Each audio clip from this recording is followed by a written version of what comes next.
ব্রহ্মার্ষের একমাত্র সন্তান ছিল, যার নাম ছিল প্রেমানন্দ। ব্রাহ্মণের ছেলে, কথা নয়, কথা নয়, কথা নয়, কথা নয়।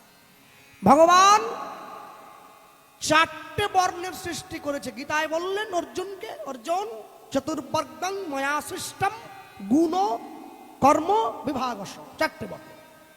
আচ্ছা, ভগবানের মুখ থেকে ব্রাহ্মণ, বুক থেকে ক্ষত্রিয়, উরু থেকে বৈশ্য, চরণ থেকে শূদ্রের জন্ম হলো।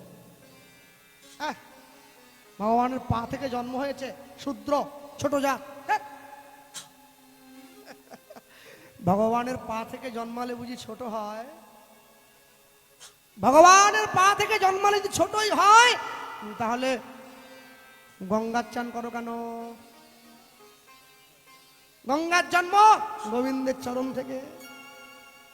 চরণের গঙ্গাতে ডুব দিয়ে দেহ পবিত্র করো, আর চরণের শূদ্রকে ছোট বলে বলো, এই বিচার চলবে না।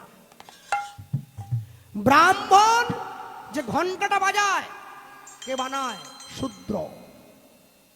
ক্ষত্রিয় যুদ্ধ করে বন্দুক নিয়ে, কে বানায়? শূদ্র।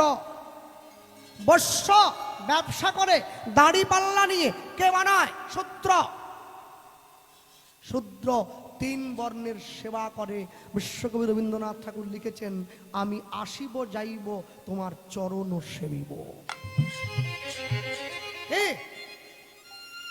তোমার মাথা টিপে দেওয়ার জন্য আসবো বলেননি, পেটে হাত বোলাবার জন্য আসবো বলেননি। বাড়িতে গুরুদেব এলে কোথায় প্রণাম করেন? চরণে। কেন প্রণাম করবেন? তা আপনার মাথাটাও শ্রেষ্ঠ, গুরুদেবের মাথাটাও শ্রেষ্ঠ। ঠোকা দেন মাথায় মাথায়, আর গুরুদেব আসবে না, যা যাবে, মাথা ফুলে যাবে তো। চরণের দাস হওয়ার জন্য সবাই গড়াগড়ি যায়। প্রেমানন্দের বাবা গিয়ে প্রেমানন্দকে বলছে, খোকা বড় হয়ে কি হবি?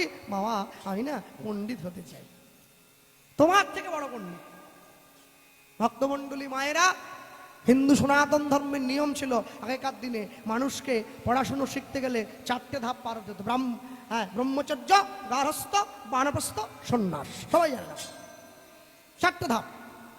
10 বছর বয়স থেকে 25 বছর পর্যন্ত ব্রহ্মচর্য, 25 থেকে 45 পর্যন্ত গার্হস্থ, 45 থেকে 55 পর্যন্ত বানপ্রস্থ, 55 পরে সন্ন্যাস। 10 থেকে 25 ঊর্ধ্বলিঙ্গ ঊর্ধ্বজনী ঊর্ধ্বরতি হয়, ঊর্ধ্ব না হইলে জীবে যাবে জমালয়।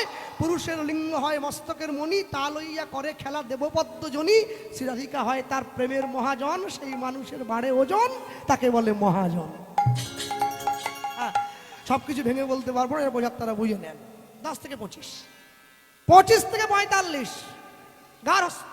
সংসারে ফিরে আসবে, বিবাহ করবে, নিজ স্ত্রীকে দিয়ে সন্তানের জন্ম দেবে, নিজ স্ত্রী ছাড়া জগতের বাকি নারীকে মাতৃজ্ঞানে সম্মান করবে, ভবিষ্যতের জন্য সঞ্চয় করবে, গুরু দীক্ষা নেবে, ভগবানের প্রসাদ ভোজি হবে। হয়ে গেল। এবারে 45 থেকে 55 বানপ্রস্থ।